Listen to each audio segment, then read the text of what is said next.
Halo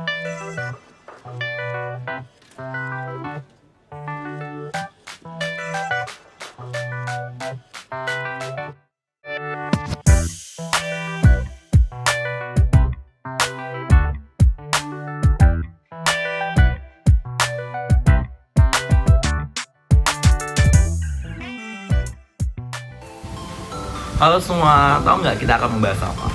Yap, benar. Kali ini kita akan membahas tentang pH, asam, dan basa. Sebelum masuk ke video praktikum di lab kimia, saya akan menjelaskan dahulu apa sih penjelasan dari pH, asam, dan basa. Tahu nggak apa sih definisi dari pH itu sendiri? pH atau yang disebut sebagai derajat keasaman dapat didefinisikan sebagai jumlah konsentrasi ion H di dalam suatu larutan atau senyawa.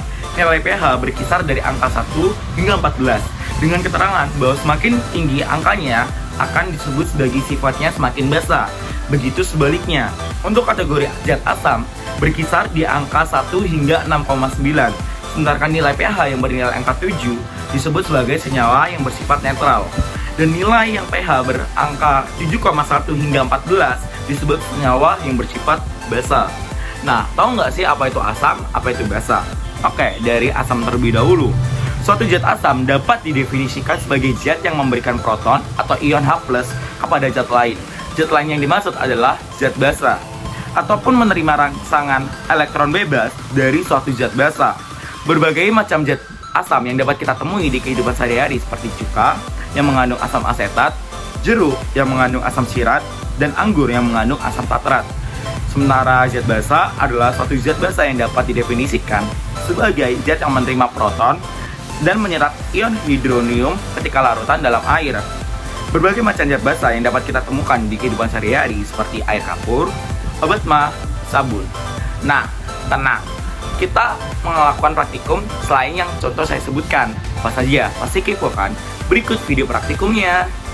Jadi bahan-bahan yang dipakai dalam uji praktikum sebagai berikut. Yang pertama ada coklat, yang kedua ada Coca-Cola, yang ketiga ada kopi, yang keempat ada nanas, yang kelima ada beet, selanjutnya ada pir, dan ada wortel, ada zat HCl, ada zat CH3COOH, ada zat NH4OH, dan yang terakhir adalah NaOH. Kertas indikator pH. Kertas indikator akan bereaksi dan akan menunjukkan perubahan warna. Perubahan warna akan dicocokkan terhadap tabel indikator.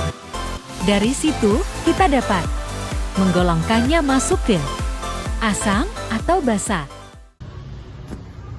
Halo, balik lagi dengan saya. Kali ini saya akan menjelaskan tentang hasil praktikum dari video di lab tadi. Oke, sesuai dengan fungsi kertas indikator yang dapat menentukan suatu zat tergolong kepada pH asam, pH netral atau pH basa yang bisa dilihat dari video teori tadi yang pertama, yaitu jika asam dikatakan pH asam jika dia ada di angka 1 hingga 6,9, dan suatu zat yang dapat dikatakan pH netral hanya di angka 7, dan suatu zat yang dapat dikatakan pH basa dari angka 7,1 hingga angka 14. Dari 11 zat yang akan dicoba terdapat hasil tabel jawaban sebagai berikut.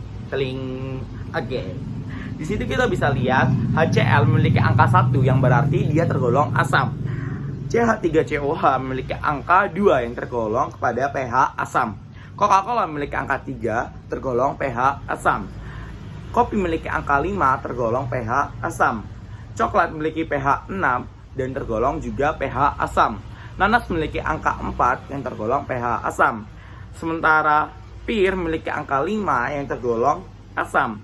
Buah bit tidak teridentifikasi. Wortel memiliki angka 6 memiliki pH asam. NH4OH memiliki angka 7 yang berarti pH netral, dan NaOH memiliki pH angka 13 yang berarti pH basa.